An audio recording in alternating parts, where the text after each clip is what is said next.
À notre visite de la construction du parc éolien de Saint-Nazaire, je vais vous récapituler cette première partie de ce que j'ai pu voir il y a maintenant 3 ans et les occasions que j'ai pu rater.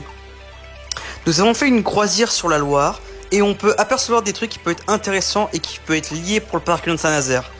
Là ici on peut voir les mâts d'éoliennes des Alliad 150 qui ont été montés, on voit les pales d'éoliennes qui sont stockées, et on voit une grue du four, je crois, qui monte les sections de mâts pour ainsi mettre les 4 mâts entiers, les 4 nacelles et 12 pales sur le bateau de construction, le vol au vent. Et puis donc le vol au vent va sur le site éolien de Saint-Nazaire pour ainsi construire les 4 éoliennes qui ont été mises au vol au vent. Et donc le vol au vent fait le montage des 4 éoliennes en fonction des conditions météorologiques pendant au moins une semaine.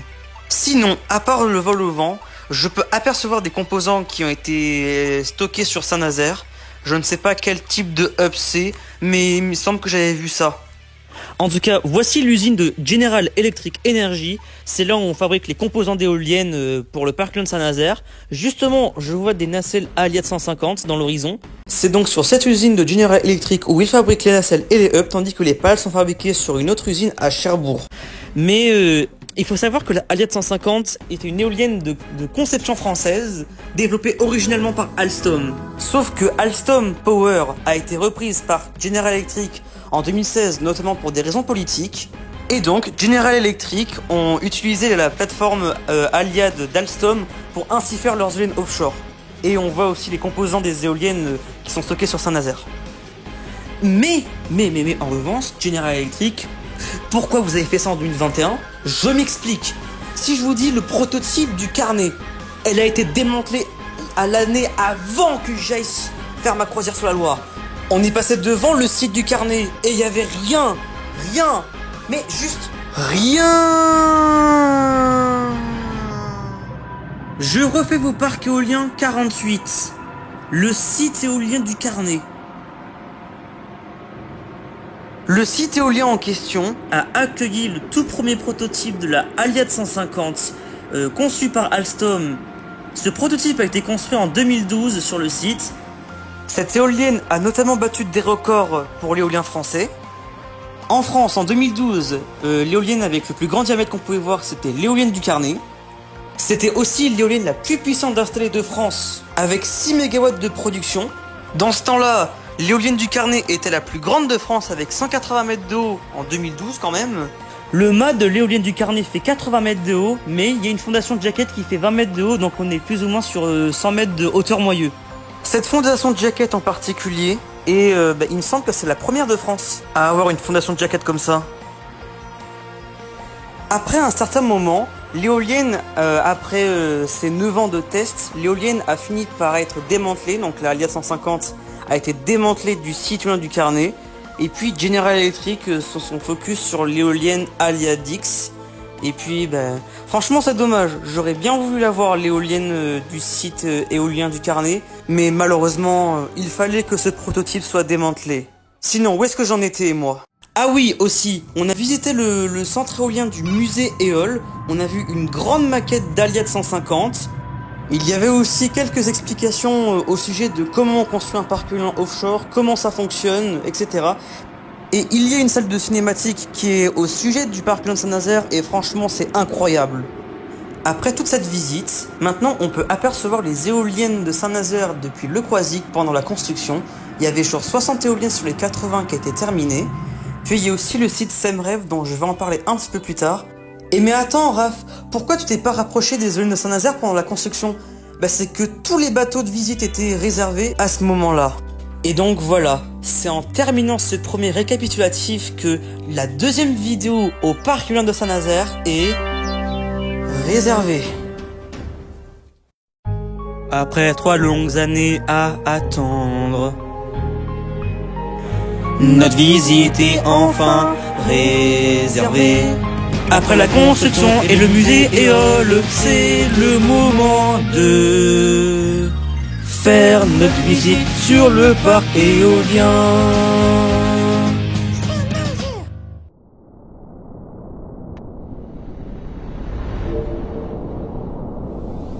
Avant l'embarquement, nous sommes situés sur le port de Saint-Nazaire et j'aperçois encore une fois le vol au vent qui a des composants pour un autre chantier éolien, Siemens Gamesa. C'est pour le parc éolien de Île-de-Noirmoutier qui est un autre parc éolien en mer. C'est l'heure d'embarquer pour la visite éolien. Nous voilà à bord de la croisière en mer avec Éole pour ainsi faire notre visite sur le parc éolien en mer de Saint-Nazaire. À ce moment-là, on peut voir les éoliennes de Saint-Nazaire à l'horizon.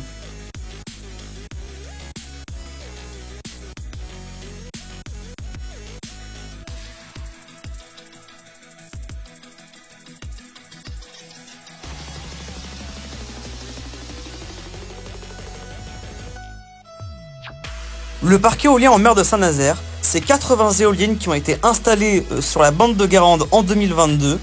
Les éoliennes en mer ont été mises entre 12 et 20 km des côtes. Ce qui fait en revanche le tout premier parc éolien offshore française.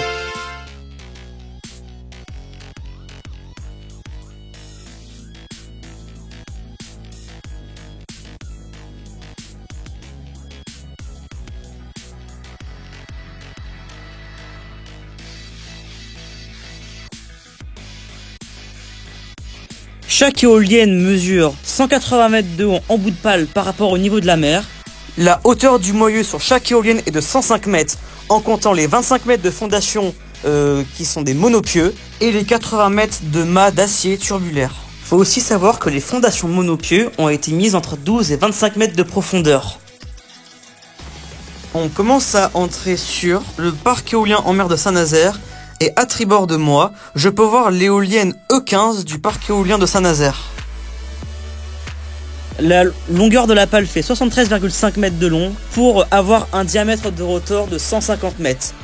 Ce qui fait aussi référence sur le nom du modèle qui a été baptisé Alliad 150, qui a été conçu par Alstom et reprise par General Electric.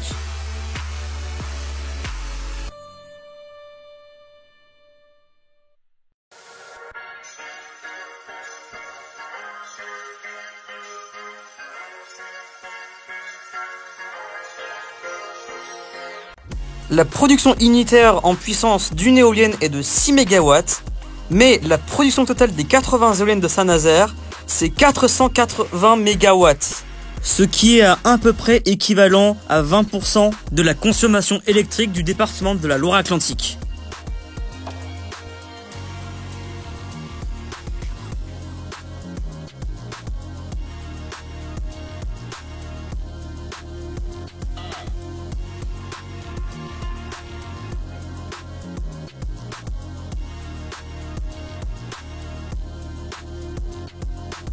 On va parler indices, mais vous le saviez qu'il y avait plusieurs indices liés à la production totale ou au modèle d'éolienne, comme pour exemple, je refais vos parcs éoliens 48, le site du carnet.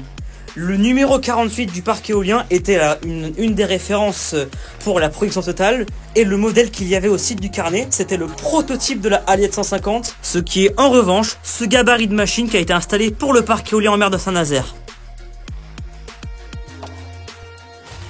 Figurez-vous que la date de sortie de cette vidéo-là fait aussi référence à la production totale du parc en mer de Saint-Nazaire.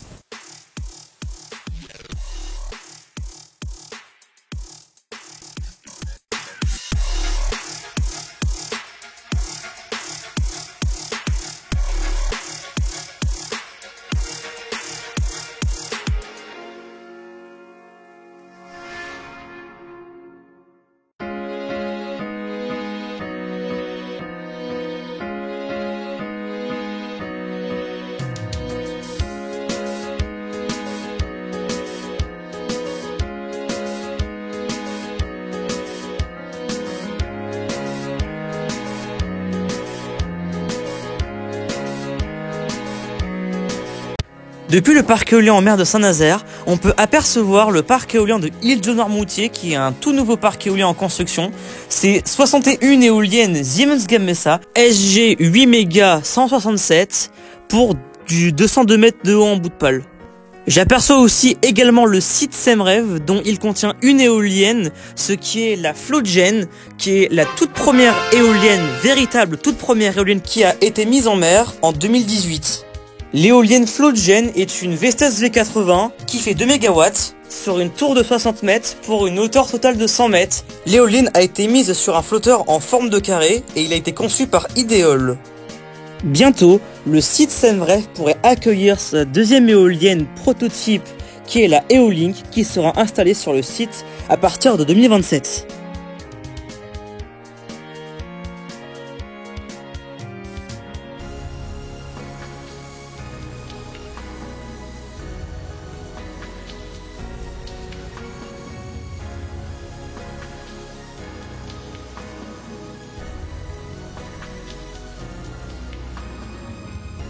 Le parc éolien en mer de Saint-Nazaire est maintenu et supervisé par la base de maintenance de la Turballe. On est passé devant une éolienne qui ne tournait pas.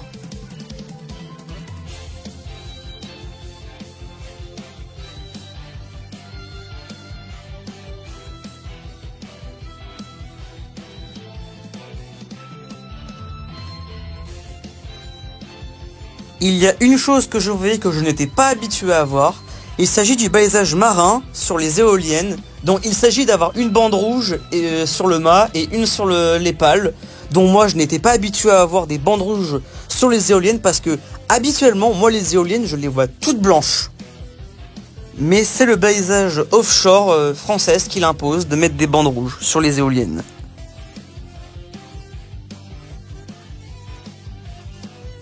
En tout cas, voici les dernières éoliennes qu'on peut voir pendant notre croisière en mer avec Eol.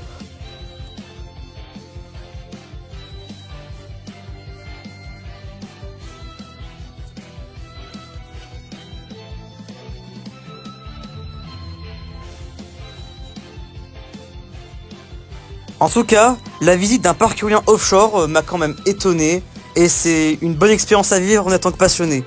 En tout cas, merci d'avoir visionné cette croisière en mer avec Eol. En tout cas, c'est le moment de voir les images. Et en tout cas, je vous remercie de voir cette vidéo. Et je vous dis bon vent à vous.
Et ben voilà, la visite du parc éolien en mer de Saint-Nazaire se touche à sa fin. En tout cas, je vous remercie énormément d'avoir visionné cette vidéo. En tout cas, c'est Raphaëlienne et je vous souhaite une agréable journée.